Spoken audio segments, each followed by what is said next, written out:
almost invisible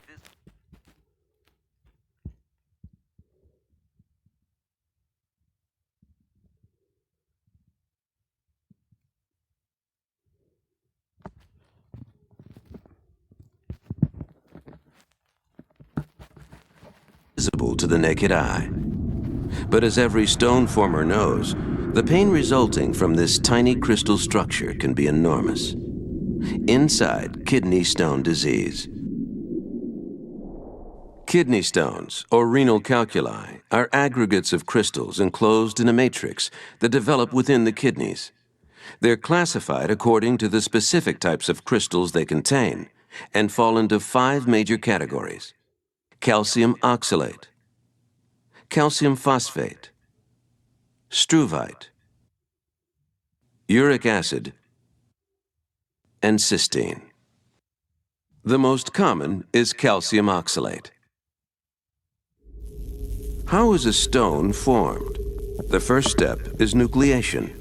Ions such as calcium and oxalate that have been filtered into the urine by the kidney spontaneously join together to form a solid crystal nidus. This is called nucleation. There are 2 kinds of nucleation. In homogeneous nucleation, crystals form around a nucleus with the same composition. Crystals of a different composition can also form around the nucleus. Organic materials, such as cell debris, may be deposited between the crystals as a matrix. This is heterogeneous nucleation. The tiny crystal formations travel down the nephron and are usually deposited at the renal papilla, where they undergo the next major phase, growth. Crystals that have already formed then begin to stick together, forming large aggregates. As we can see, crystals can aggregate very quickly. New stones are retained in the kidney, where they can continue to grow for an unspecified length of time until, for reasons that are not well understood, they are displaced and travel through the kidney into the ureter. If a stone continues to grow until it reaches a critical size, which can be as small as 4 to 5 millimeters in diameter, it may be too large to pass easily through the ureter. The edges of the stone may become wedged inside the ureter at the ureteropelvic junction, where the ureter crosses over the iliac artery, or at the ureterovesical junction.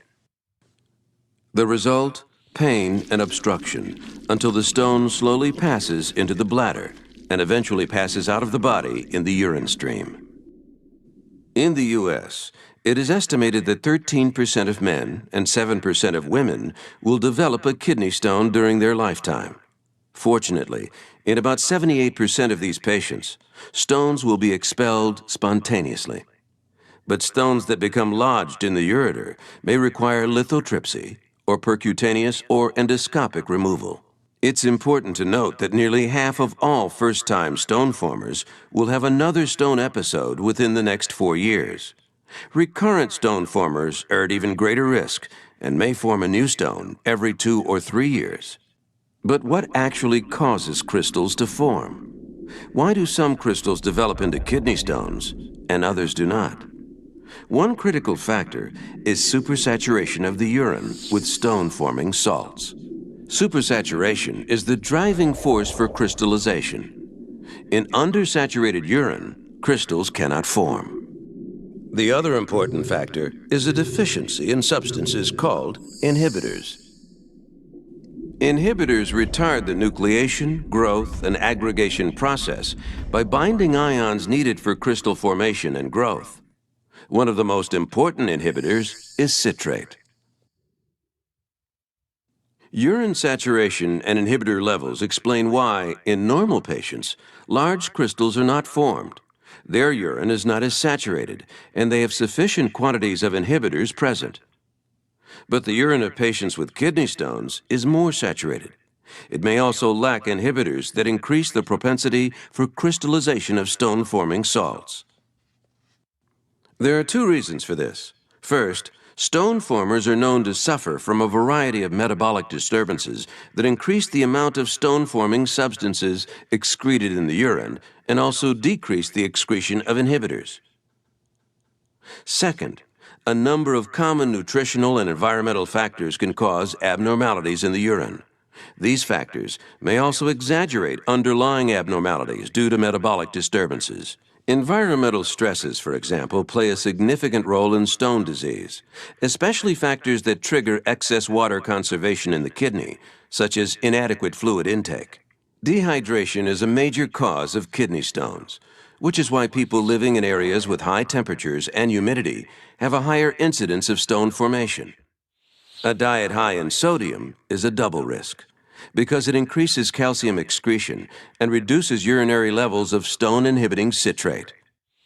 Too much animal protein creates similar problems, encouraging stone growth by increasing urinary uric acid and reducing urinary citrate. Certain medications are also known to encourage stone formation or growth in susceptible patients, including common supplements such as vitamin C.